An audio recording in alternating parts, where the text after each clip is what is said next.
Nunca pensé que iba a terminar contando mi vida como una historia de venganza familiar. De esas que lees en internet y dices, no puede ser real, nadie puede ser tan descarado, nadie puede vivir tantos años en una casa que no es suya, tratando como sirvienta a la verdadera dueña. Pero sí, puede pasar, y me pasó a mí. Me llamo Lucía, tengo 22 años, y durante casi la mitad de mi vida viví como empleada doméstica en mi propia casa, no en sentido figurado, literalmente. Cocinaba, limpiaba, lavaba ropa, recogía platos, aspiraba a habitaciones que yo no ensuciaba, y recibía órdenes de una mujer que entró a nuestra familia como la nueva oportunidad de mi padre. Pero terminó convirtiendo la casa de mis abuelos en su pequeño reino falso. Esa mujer se llama Teresa, aunque todos le decían Tere. Mi padre, Marcos, tiene 46 años. Teresa tiene 43. Sus hijos son Bruno, de 25, y Camila, de 21. No son sus nombres reales, pero créanme, les quedan demasiado bien. Para entender cómo llegamos al día en que ella me exigió renta en una casa que legalmente era mía, necesito volver al principio. Perdí a mi mamá cuando tenía 8 años. Cáncer de mama, una palabra que todavía me pesa en la boca. Mi mamá era el centro de la casa, la calma, el olor a pan tostado en la mañana, la persona que cantaba mientras doblaba ropa, la que me decía que una casa no se mide por su tamaño, sino por cómo te sientes cuando abres la puerta. Cuando murió, mi papá se rompió. No lo digo para justificarlo, lo digo porque es verdad. Durante el primer año apenas funcionaba. Iba al trabajo como un fantasma. Volvía, se sentaba en la sala y miraba la televisión sin verla. A veces se quedaba dormido con una taza de café fría en la mano. Yo era una niña, no entendía todo, pero sí entendía que algo enorme se había ido para siempre. Ahí entraron mis abuelos maternos, los papás de mi mamá, abuela Elena y abuelo Arturo. Si existe algo parecido a santos en la vida real, eran ellos, no perfectos, pero buenos, firmes, amorosos, de esos adultos que no prometen cuidar de ti, simplemente aparecen y lo hacen. Ellos tenían dinero, no eran millonarios de película, pero habían trabajado toda la vida, invertido bien y comprado una casa grande en una zona bonita de Boston. 4 habitaciones, jardín, sótano terminado, cocina amplia, una de esas casas antiguas con madera buena, ventanas enormes y escaleras que crujen como si contaran historias. Después de la muerte de mi mamá, mis abuelos compraron esa casa con una idea. Viviríamos todos juntos. Ellos ayudarían a criarme. Mi papá tendría espacio para reconstruirse. Y yo crecería rodeada de la memoria de mi madre, no aplastada por su ausencia. Durante un tiempo, funcionó. Mi abuela preparaba sopa cuando me enfermaba. Mi abuelo me llevaba a la escuela. Mi papá poco a poco volvió a sonreír. La casa volvió a tener vida. No igual que antes, pero vida. Y entonces apareció Teresa. Mi papá la conoció en una conferencia de negocios en Chicago. Él estaba intentando expandir su empresa de consultoría. Ella trabajaba como coordinadora de eventos. Según él, hicieron clic. Según yo, ella vio a un viudo vulnerable, con negocio propio, viviendo en una casa enorme en una buena zona, y decidió que ahí había oportunidad. 3 meses después, Teresa cruzó el país para estar con él. 6 meses después de conocerse, se casaron. Sí, 6 meses. Yo tenía 10 años. A esa edad todavía crees que los adultos saben lo que hacen. Spoiler, no siempre. Teresa llegó con sus 2 hijos. Bruno tenía 11 años. Ya era insoportable. Camila tenía 7. Al principio no era tan mala. Solo era una niña insegura que copiaba lo que veía. El problema fue que lo que veía era a Teresa. Y Teresa era experta en convertir inseguridad en derecho. Mis abuelos intentaron ser amables. Mi abuela le preparó la habitación de invitados a Teresa hasta que arreglaran sus cosas. Mi abuelo ayudó a Bruno con la escuela. Intentaron incluir a Camila en todo. Pero de noche, cuando pensaban que yo dormía, los escuchaba hablar. No confío en esa mujer, decía mi abuela. Hay algo en ella. Mi abuelo respondía, Marcos está sonriendo otra vez. No quiero apagarle eso. Así que guardaron silencio. Por mi papá, porque lo veían feliz por primera vez desde que mi mamá murió. Pero mis abuelos tenían razón. Teresa no llegó a formar una familia. Llegó a ocupar un lugar. Primero fueron comentarios pequeños. La decoración era anticuada. No lo era. La cocina necesitaba renovación. No la necesitaba. Mis abuelos eran demasiado tradicionales. No lo eran. Luego empezó a mover muebles sin preguntar. Cambiaba cuadros. Escondía fotos de mi mamá. Tiró algunos adornos antiguos diciendo que solo acumulaban polvo. Un día llegué de la escuela y ya no estaba la manta tejida de mi mamá en el sofá. Pregunté dónde estaba. Teresa dijo: «Ay, Lucía, esa cosa estaba vieja». La doné. Esa cosa era una manta que mi mamá usaba cuando recibía quimioterapia. Mi abuela lloró en silencio esa noche. Mi papá no dijo nada. Ese fue el patrón. Teresa cruzaba límites. Mis abuelos tragaban dolor. Mi papá miraba hacia otro lado. Y yo aprendía que en esa casa, la paz de Teresa valía más que la memoria de mi madre. Luego empezaron las tareas. Al principio era razonable. Todos deben ayudar. Una familia comparte responsabilidades. Eso decía Teresa. Pero todos rápidamente significó yo. Bruno estaba demasiado ocupado con deportes. Aunque era malísimo en baloncesto, Teresa convenció a mi papá de pagar entrenadores privados. Camila era demasiado pequeña. Aunque era solo un año menor que yo. Yo, en cambio, era muy madura para mi edad. A los 12 ya cocinaba varias noches a la semana. Aspiraba, lavaba platos, doblaba ropa, limpiaba baños. Teresa inspeccionaba los zócalos con el dedo. Si encontraba polvo, me llamaba floja. Mientras tanto, el cuarto de Bruno olía a desodorante barato, pizza vieja y calcetines húmedos. Camila dejaba maquillaje, ropa y vasos por todos lados. Pero si yo me quejaba, Teresa decía: «No seas egoísta, Lucía, tú eres la mayor, tienes que dar ejemplo». No era la mayor. Bruno era mayor que yo, pero supongo que para Teresa, mayor significaba hija que no es mía y puede trabajar gratis. Mis abuelos lo veían. Intentaban defenderme de formas pequeñas. Mi abuela lavaba platos antes de que Teresa bajara. Mi abuelo me dejaba dinero escondido en libros. Me decía: «Para que salgas con tus amigas». Pero cuando mis abuelos envejecieron y enfermaron, Teresa tomó más espacio. Mi abuela murió en 2019 por problemas del corazón. Mi abuelo murió 3 meses después. Todos dijeron que no pudo vivir sin ella. Yo lo creo. Se fue como si una parte de él ya se hubiera ido con ella. Después de su muerte, la casa cambió. No de golpe, pero cambió. Sin ellos, Teresa ya no fingía tanto. Mi papá estaba demasiado ocupado con el trabajo y demasiado cansado para pelear. Bruno ya era adulto, pero seguía viviendo allí, comiendo nuestra comida, usando el sótano como cuarto de videojuegos y diciendo que estaba construyendo su marca personal. Camila estaba en la universidad, supuestamente estudiando negocios. Digo supuestamente porque sus libros parecían decoración. Mi papá pagaba todo. El departamento de Camila cerca de la universidad, aunque ella casi siempre estaba en casa. Su coche, que chocó 2 veces. Sus tarjetas de crédito, que llenaba cada mes con ropa, maquillaje y cafés caros. Bruno se graduó de la Universidad de Milagro. Nunca consiguió trabajo. Decía que quería ser creador de contenido. Tenía 200 seguidores y subía vídeos bailando mal o jugando videojuegos mientras gritaba como si estuviera salvando el mundo. Yo trabajaba medio tiempo en Starbucks, tomaba clases en línea, ahorraba cada dólar, y seguía haciendo la limpieza de todos. Sí, incluida la ropa de gimnasio de Bruno. No saben lo que es perder la fe en la humanidad hasta que lavas calcetines de un hombre de 25 años que no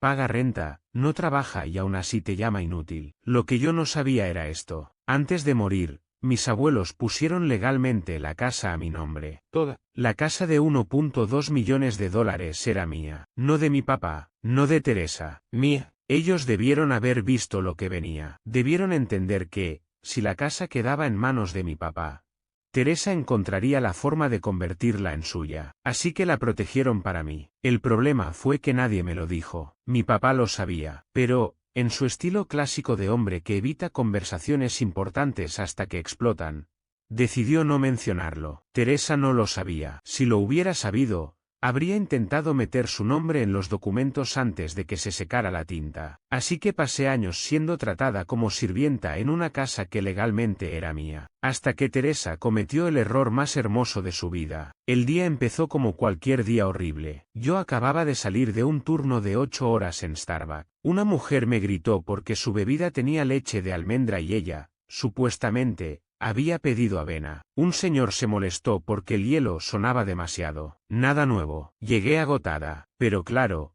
en mi casa no podía descansar. Tenía que preparar la cena, porque aparentemente Bruno podía jugar 7 horas seguidas, pero no podía hervir pasta. Camila podía editar selfies durante 1 hora, pero no podía cortar una ensalada. Y Teresa podía ver reality shows todo el día, pero no podía tocar una olla sin actuar como si fuera explotación. Estaba en la cocina haciendo pasta con salsa, una receta que vi en TikTok. No voy a mentir, estaba quedando bien. Entonces Teresa entró. Llevaba un vestido que ella creía elegante, probablemente de una tienda con descuento, pero lo caminaba como si fuera alta costura. Se sentó en la isla de la cocina. Me observó mientras cocinaba. Esa mirada suya, la mirada de inspectora de prisión. Yo ya sabía que iba a decir algo. Siempre encontraba algo. Demasiado ajo, muy poca sal, la pasta muy blanda, la olla equivocada. Pero esa vez no habló de la comida. Dijo: tenemos que tener una conversación seria sobre tu situación aquí. Yo seguí moviendo la salsa. ¿Qué situación? Tu situación de vivienda. Tu padre y yo hemos estado hablando. Creemos que ya es hora de que empieces a pagar renta. Me quedé quieta, la cuchara de madera en la mano, la salsa burbujeando. ¿Renta? A mí, en esa casa, después de años de limpiar,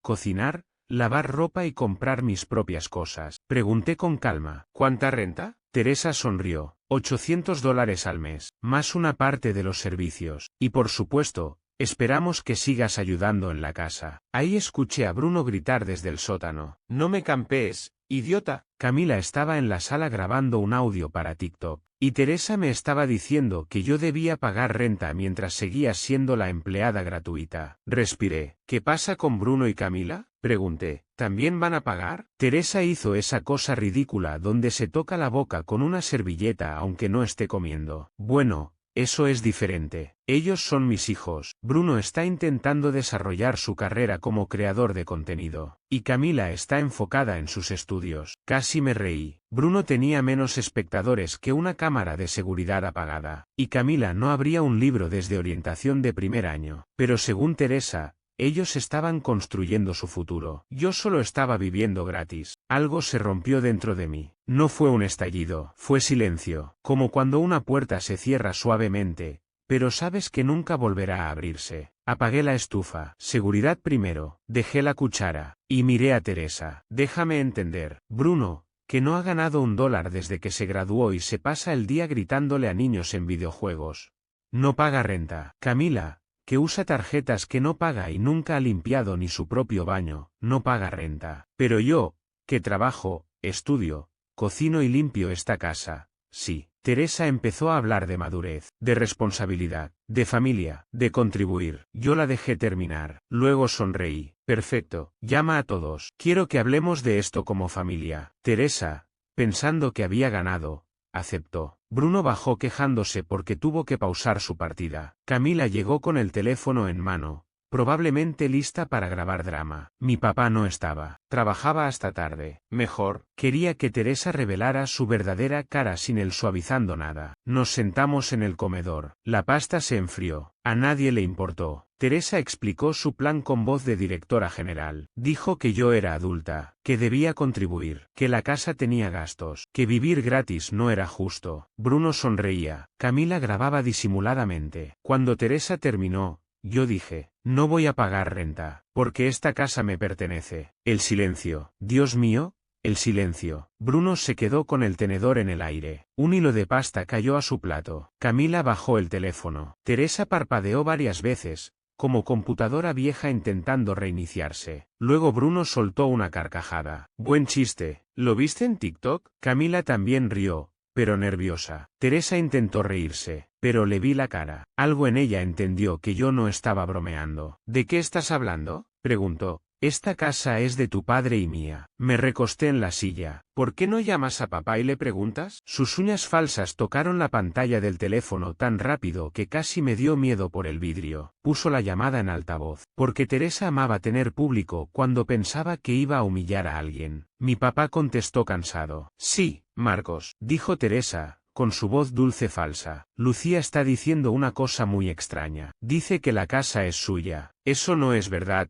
¿cierto? El silencio que siguió fue hermoso. Se escuchó a mi papá aclararse la garganta. Esa tos incómoda que hacía cuando sabía que una conversación lo iba a meter en problemas. Bueno, dijo finalmente, en realidad, tus abuelos pusieron la casa a nombre de Lucía antes de morir. Boom. Teresa perdió el color, primero roja, luego blanca, luego un tono raro entre verde y gris que no sabía que existía en humanos vivos. ¿Qué quieres decir con que la pusieron a su nombre? Gritó. ¿Cuando pensabas decirme que tu hija era dueña de nuestra casa? No pensé que fuera tan importante, dijo mi papá, clásico de él. No importante. Una casa de 1,2 millones, a nombre de la hijastra que su esposa acababa de intentar cobrar renta. Teresa colgó antes de que él terminara. Bruno ya no sonreía. Camila dejó de grabar. Yo podía sentir el poder cambiando de lugar en la habitación. Durante años, Teresa había actuado como reina. De pronto descubrió que estaba sentada en un trono prestado. Bueno, dijo,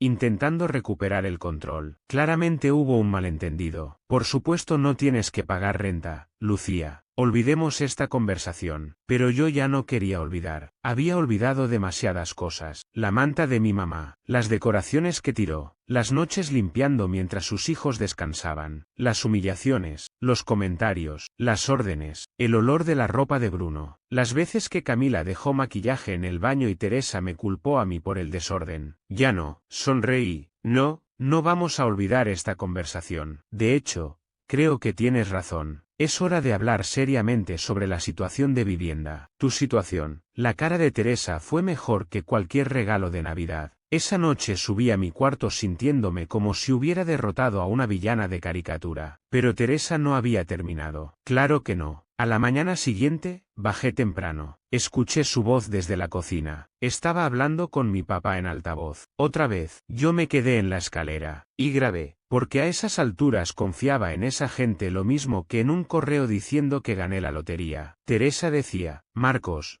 tienes que hacer algo con este problema. Tu hija está causando caos. Mi papá sonaba agotado. ¿Qué quieres que haga, Teresa? Podrías convencerla de irse a una universidad fuera del estado. Decirle que le conviene independizarse, que necesita vivir su propia vida. Me quedé helada. Esa mujer estaba intentando convencer a mi papá de echarme de mi propia casa para seguir viviendo gratis. Luego bajó la voz. Estoy preocupada por su salud mental. Toda esa ira no es normal. Quizá estar lejos le haría bien. Respiré profundo para no gritar. Entonces escuché a mi papá decir, tal vez tengas razón. Hablaré con ella.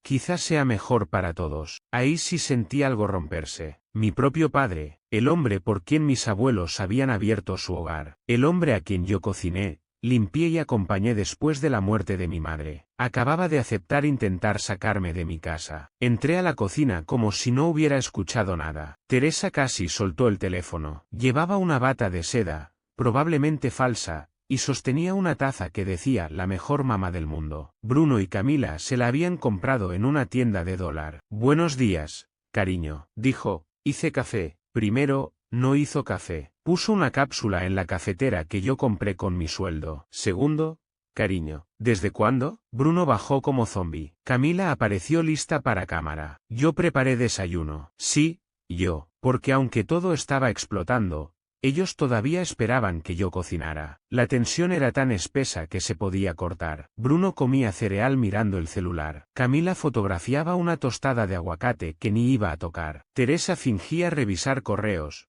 pero por el ángulo del teléfono supe que buscaba algo como sacar de casa a alguien que es dueño de la casa. Decidí divertirme. Tere, dije casualmente. Estuve pensando en lo que dijiste ayer sobre la renta. Ella levantó la mirada como suricata. Creo que tienes razón. Las personas que viven aquí deberían pagar renta. Su alivio duró 2 segundos. Así que hice unos cálculos. Por los precios de mercado en esta zona, creo que $1,200 por persona es razonable. Eso sería 3,600 al mes por ti, Bruno y Camila, sin contar servicios. Y claro, necesitaré un depósito de seguridad. Caos. Bruno se atragantó con el cereal. Camila tiró la tostada sobre su blusa blanca. Teresa abrió la boca como pez fuera del agua. No puedes hablar en serio. Somos familia. Oh, hablo muy en serio. Y ya que mencionas la familia, saqué mi teléfono. Tengo una grabación bastante interesante de tu plan para mandarme fuera del estado. La cara de Teresa se vació. Reproduje el audio. Su voz llenó la cocina. Su voz dulce, su voz manipuladora, su preocupación falsa por mi salud mental, su plan para expulsarme. Cuando terminó,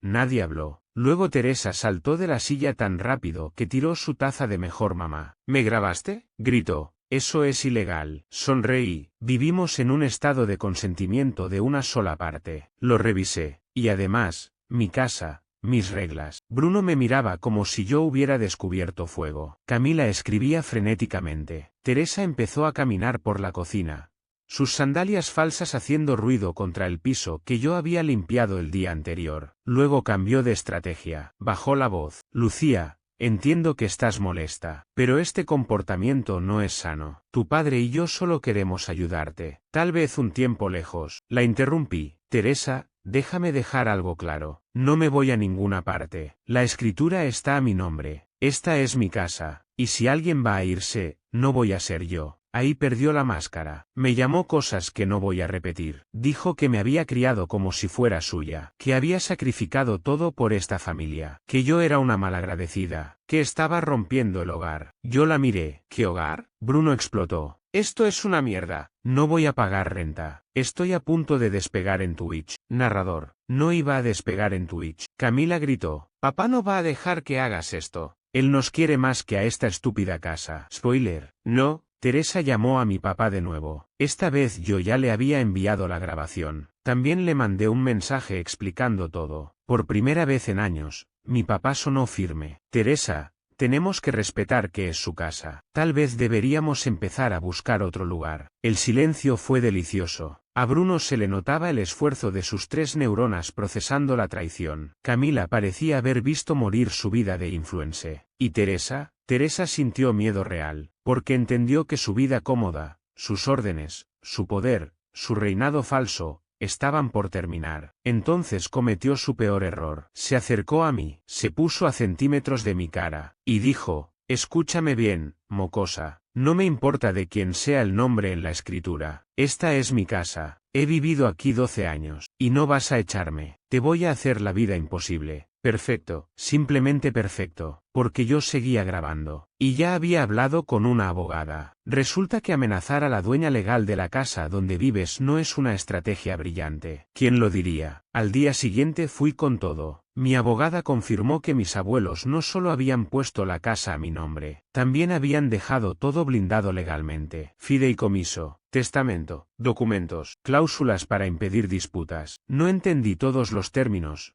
pero sí entendí lo importante. Teresa no tenía caso. Ni Bruno, ni Camila, ni siquiera mi papá podía reclamarla. La casa era mía, así que hice lo que Teresa me había enseñado a hacer. Hablé de la situación de vivienda, solo que esta vez con documentos oficiales. Les entregué avisos legales de desalojo. A los 3, Teresa intentó no recibir los papeles. El notificador le explicó que eso no funcionaba así. Bruno pateó su silla gamer y la rompió. Camila hizo un live llorando sobre familias tóxicas y traición. Ganó unos 200 seguidores. Felicidades, supongo. Teresa llamó a abogados. Muchos. Los primeros le dijeron que no tenía caso. Luego la noticia corrió. Hasta su primo, que sabía de leyes porque manejaba casos de tránsito, se negó a tocar el asunto. Así que pasó a redes sociales. Publicó un texto larguísimo sobre su hijastra ingrata que quería dejar sin hogar a una madre y a sus 2 hijos. Pero se le salió mal. Una amiga de mi mamá, Elisa, comentó. Elisa había conocido a mi madre desde antes de que yo naciera, y aparentemente llevaba años guardando capturas. Respondió con detalles, cómo Teresa me trataba, cómo tiró cosas de mi mamá, cómo me hacía limpiar mientras sus hijos no hacían nada, cómo hablaba mal de mis abuelos. La publicación se volvió un incendio. Amigas del club de Teresa empezaron a alejarse, porque la gente que presume elegancia suele desaparecer rápido cuando el escándalo huele a pobreza. Bruno entró en crisis. Descubrió que creador de contenido no suena bien en un currículum cuando tienes 247 seguidores y tu mayor habilidad es gritarle a un micrófono. Camila también. Sus amigas de la universidad descubrieron que muchas de sus bolsas de lujo eran falsas, y que su vida de princesa era financiada por mi papá y sostenida en una casa que ni era de su familia. Estaba teniendo una crisis de identidad. Pero Teresa todavía tenía una última carta. Esperó a que yo estuviera en el trabajo. Entró al cuarto donde guardaba algunas cosas de mi mamá. Intentó llevarse joyas antiguas que mis abuelos me habían dejado. Collares, un broche, Un par de aretes. Lo sé porque después del aviso de desalojo instalé cámaras. La grabé metiendo las joyas en su bolso falso de diseñador. Llamé a la policía. Mostré el vídeo. Teresa lloró. Dijo que solo estaban moviendo cosas familiares. Pero por primera vez, sus lágrimas no funcionaron. La oficial la miró y dijo: intentar llevarse pertenencias de la dueña legal no es un asunto familiar. Todavía no presenté cargos completos. Mi abogada dijo que tener el reporte era suficiente para el caso de desalojo. Y tenía razón. Ese reporte cambió todo. Mi papá finalmente abrió los ojos. No del todo, pero lo suficiente. Ver a su esposa intentando llevarse las joyas de su difunta esposa lo quebró. Me llamó esa noche. Su voz sonaba vieja. Lucía, lo siento. No dije nada. No sabía qué responder. Él siguió. No entendí lo lejos que había llegado esto. Si lo entendiste, dije, solo elegiste no verlo. Se quedó callado. Tenía razón. Durante 12 años, mi papá había visto lo suficiente. Solo era más fácil no actuar, pero ahora ya no podía evitarlo. Le dijo a Teresa que si no se iba tranquilamente, él no se iría con ella. Por primera vez, Teresa también sintió que podía perderlo a él, y eso la hizo más peligrosa. El día antes del plazo final del desalojo, Teresa intentó su última gran actuación. Convocó una reunión familiar. Lo dijo con una solemnidad ridícula, como si todavía tuviera autoridad. Entró a la sala con un traje falso de Chanel que, según ella, era vintage. El patrón estaba mal, pero yo ya no tenía energía para corregir delitos contra la moda. Bruno se sentó con cara de funeral. Camila llegó grabando, hasta que la miré y bajó el teléfono. Mi papá no estaba. Se había ido a un hotel 2 noches antes. Aparentemente, descubrir que tu esposa intentó robar joyas de tu difunta esposa no ayuda mucho al romance. Teresa empezó su discurso. Dijo que había decidido irse porque no podía vivir rodeada de negatividad. Dijo que estaba tomando el camino alto. Dijo que algunas personas, mirando directamente hacia mí, no sabían valorar a una madre. Yo tomaba café, en mi sofá, en mi casa, sin interrumpir. Luego soltó su supuesta carta final. Tu padre y yo hemos decidido mudarnos a Florida. Compramos una casa hermosa en Tampa. Mucho mejor que esta casa vieja. Primero, no compraron nada. Yo había visto su GoFundMe titulado Familia en crisis necesita vivienda. Tenía $43 en donaciones. La mayoría de gente de su grupo de ventas multinivel. Segundo, mi papá no había decidido mudarse con ella. Ni siquiera contestaba sus llamadas. Pero Teresa necesitaba que todos creyeran que todavía tenía control. Y justo cuando estaba diciendo que esta casa siempre estuvo por debajo de su nivel, llegaron los mudadores. Sí, yo los contraté. Y sí, la hora fue intencional. El jefe de mudanza, un hombre enorme llamado Miguel, entró con 2 trabajadores y una carpeta. Buenos días. Venimos a empacar y trasladar las pertenencias autorizadas al almacén indicado por la corte. Teresa se congeló. Fue una obra de arte. Indignación, pánico, botox, todo luchando en su cara al mismo tiempo. No estoy lista, gritó. Necesito más tiempo para organizar mis cosas. Miguel miró la orden. Señora,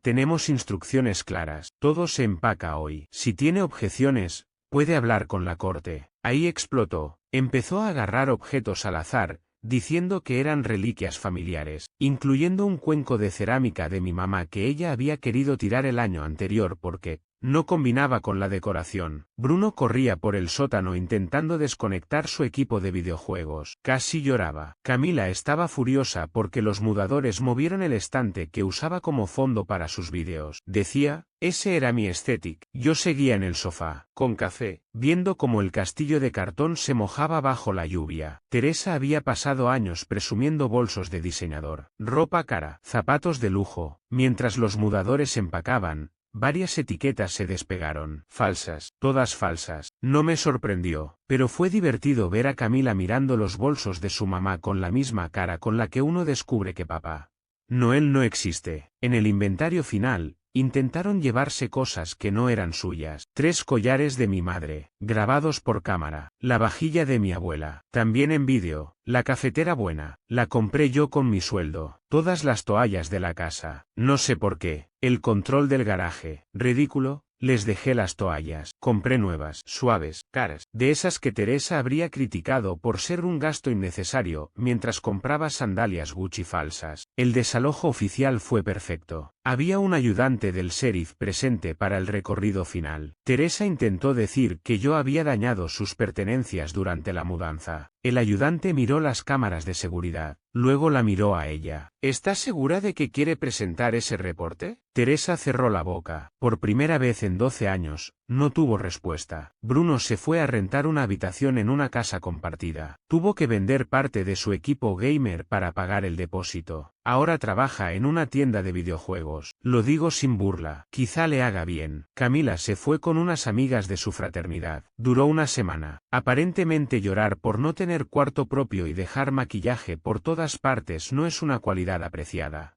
Por compañeras de casa. Ahora vive con una tía de Teresa y viaja 2 horas a la universidad. Su último TikTok fue sobre humildad. Los comentarios la destrozaron. Teresa se instaló temporalmente en el departamento de su hermana. 2 habitaciones, 4 adultos, una cocina pequeña. Su hermana publicó en Facebook algo sobre invitados ingratos que no lavan platos. Me reí más de lo que debería. Mi papá se quedó en un hotel al principio. Luego rentó un apartamento pequeño. No se fue con Teresa. Eso fue lo que más la destruyó, porque al final, todo su poder dependía de él, de su dinero, de su culpa, de su capacidad para cerrar los ojos. Cuando él dejó de cerrar los ojos, Teresa se quedó sin disfraz. Mi papá me llama de vez en cuando. Nuestras conversaciones son extrañas, cortas, llenas de silencios. Una vez me dijo, no supe protegerte. Yo respondí, no, no supiste. Lloró, yo no. No porque no me doliera, sino porque ya había llorado demasiado por un padre que elegía la comodidad antes que su hija. No sé si algún día tendremos una relación normal. Tal vez no. Tal vez algunas cosas no se arreglan completamente. Pero por primera vez, él entiende que no puede pedirme que mantenga la paz a costa de mi dignidad. Después de que se fueron, la casa quedó en silencio. Un silencio raro. Al principio me daba miedo. Había pasado tantos años escuchando gritos de Bruno a las 3 de la mañana, vídeos de Camila, tacones de Teresa, críticas, portazos, televisión alta, que la paz me sonaba sospechosa. La primera noche caminé por la casa apagando luces. La cocina estaba limpia. Nadie dejó platos. No había ropa en las escaleras. No olía a perfume falso. No había notas pasivo-agresivas sobre cómo acomodar el lavavajillas. Solo silencio. Lloré en el piso de la cocina. No de tristeza, de alivio. Un alivio tan grande que dolía. Convertí el cuarto de Bruno en mi oficina. Pinté las paredes de un color claro. Compré un escritorio bonito. Puse una planta junto a la ventana. Por primera vez, estudié sin escuchar a alguien gritar. Revive, bro. Convertí el cuarto de Camila en mi closet. No por lujo, por placer, porque después de años de guardar mi ropa en un espacio pequeño mientras otros ocupaban habitaciones enteras, quería abrir una puerta y ver algo mío. El cuarto de meditación de Teresa, donde en realidad veía reality shows mientras decía que necesitaba energía positiva.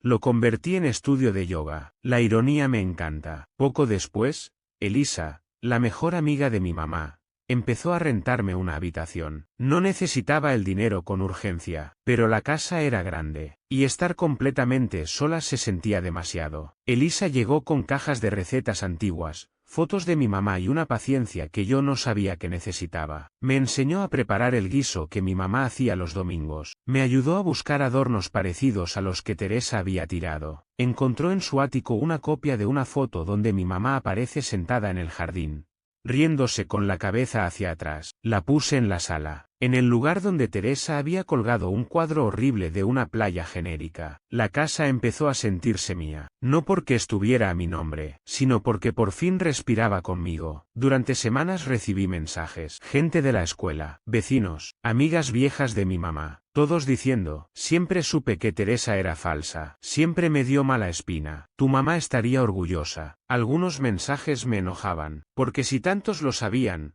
¿por qué nadie dijo nada antes? Pero otros me ayudaron, porque confirmaban que no estaba loca, que no había exagerado, que lo que viví no era normal. Teresa intentó mantener su imagen. Publicó frases sobre renacer, sobre alejarse de energías tóxicas, sobre cuando Dios te saca de lugares donde no perteneces. Una amiga de Elisa comentó, Dios no te sacó, te desalojaron. El comentario tuvo más likes que toda la publicación. Bruno dejó de hablarme. Camila me bloqueó. Teresa también. Honestamente, me hicieron un favor. Mi papá me envió una caja con cosas que encontró entre sus pertenencias, cartas de mi mamá, un par de fotografías, un collar que Teresa no logró llevarse. Había una nota de mi papá. Decía, debí darte esto hace años. Lo siento, guardé la nota. No porque lo perdone todo, sino porque quizá algún día quiera recordar que incluso las personas cobardes pueden sentir arrepentimiento. Una tarde, mientras ordenaba documentos con Elisa, encontramos una carta de mis abuelos dentro de una carpeta del fideicomiso. Estaba dirigida a mí. Mi mano tembló al abrirla. Decía, Lucía, si estás leyendo esto, probablemente ya sabes que la casa es tuya. No hicimos esto para darte una carga, lo hicimos para darte un refugio. Tu mamá amaba esta casa porque creía que aquí estarías segura. Nosotros también lo creemos. Nunca permitas que nadie te haga sentir invitada en un lugar que fue protegido para ti. No pude terminarla de una vez. Lloré contra el hombro de Elisa. Durante años había sentido que no pertenecía, que era una carga, que debía ganarme mi espacio limpiando, cocinando y aguantando. Mis abuelos habían visto exactamente lo contrario. Me dejaron la casa para que nadie pudiera echarme, y aún así, casi lo logran. No por documentos, sino por culpa, por manipulación, por cansancio. Eso es lo que hace la gente como Teresa. No siempre te quita cosas por la fuerza. A veces te convence de que nunca fueron tuyas. Te acostumbra a pedir permiso, a bajar la voz, a aceptar migajas en tu propia mesa, hasta que un día te exige renta en tu propia casa. Y ahí despiertas. Mi venganza no fue gritar, no fue insultarla, no fue destruir sus cosas. Mi venganza fue usar la verdad, la escritura, las cámaras, los avisos legales, la calma, la paciencia que ella confundió con debilidad. Durante años pensó que yo era la niña fácil de manejar, la huérfana agradecida por tener techo, la sirvienta silenciosa, la hija que no se quejaba porque no quería molestar a papá. Y quizá fui eso por un tiempo, pero mi mamá no me crió para ser alfombra. Mis abuelos no me protegieron para que yo entregara mi casa a una mujer que no respetaba ni su memoria. La casa ahora tiene otra energía. Suena cursi,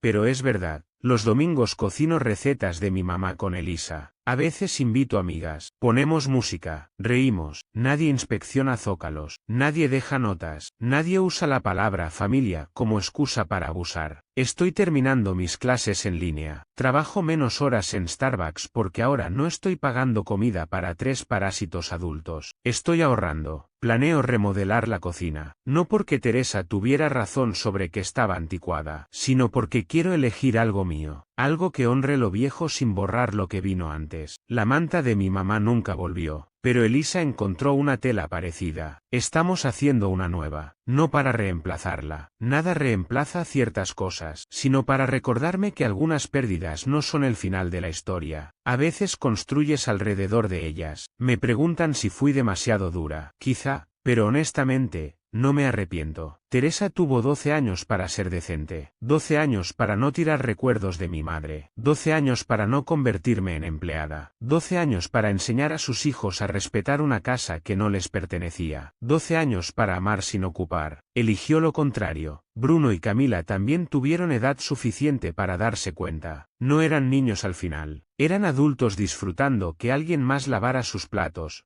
cocinara su comida y limpiara sus desastres. Mi papá tuvo más culpa que todos, porque él sí sabía. Sabía que la casa era mía. Sabía que mis abuelos la habían protegido. Sabía que Teresa me trataba mal, y aún así permitió que la balanza se inclinara siempre hacia ella. Eso no se borra con un lo siento, pero tampoco quiero vivir atada a ese enojo. Mi paz vale más que seguir castigándolo. Le permito llamarme. A veces almorzamos, siempre fuera de la casa. Todavía no está listo para entrar y ver lo que permitió que casi perdiera. Y yo tampoco estoy lista para verlo sentado aquí como si nada. Un día tal vez. Por ahora, los límites se quedan. Eso también es parte de recuperar mi hogar. No todo el mundo tiene derecho a cruzar la puerta, ni siquiera la familia, especialmente la familia. La última vez que supe de Teresa, estaba intentando vender productos de cuidado de piel por internet. Publicaba vídeos hablando de mujeres que se reinventan después de la traición. Su hermana comentó, reinvéntate lavando tus platos. Capturé pantalla. No voy a mentir, todavía me río. Bruno sigue en su trabajo. Dicen que ha empezado a llegar temprano. Quizá el mundo real está haciendo lo que Teresa nunca hizo: educarlo. Camila bajó muchas publicaciones. Su estética de lujo desapareció. Ahora sube frases de crecimiento personal. Tal vez algún día entienda que no era la protagonista de una tragedia, solo una adulta que tuvo que perder privilegios para conocer consecuencias. Y yo estoy bien, no perfecta, no sanada mágicamente. Estoy en terapia, porque vivir años en modo supervivencia deja marcas. Todavía me cuesta descansar. A veces escucho un ruido y mi cuerpo espera la voz de Teresa criticando algo. A veces veo ropa en el suelo y siento rabia antes de recordar que ahora solo es mi propia ropa.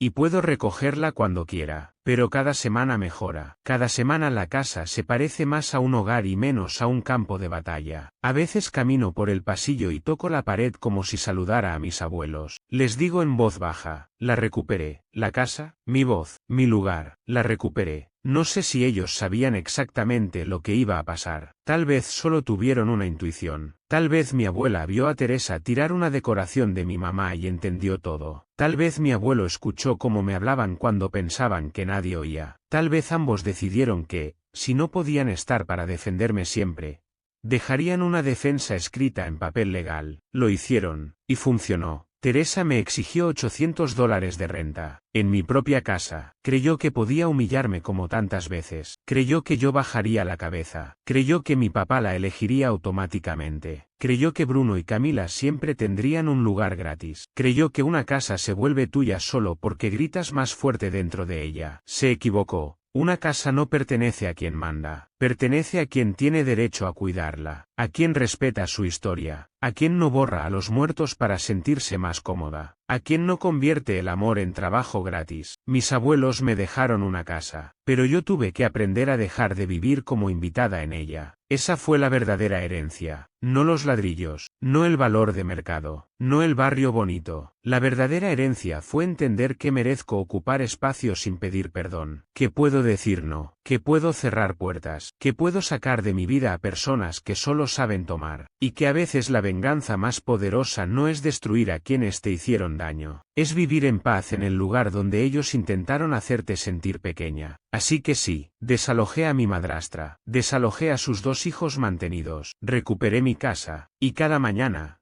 cuando preparo café en mi cocina limpia, miro por la ventana del jardín y pienso en mi mamá, pienso en mis abuelos, pienso en la niña de 12 años limpiando zócalos mientras otros descansaban, y le digo: ya no, nunca más, esta casa es mía, y por fin, yo también me pertenezco.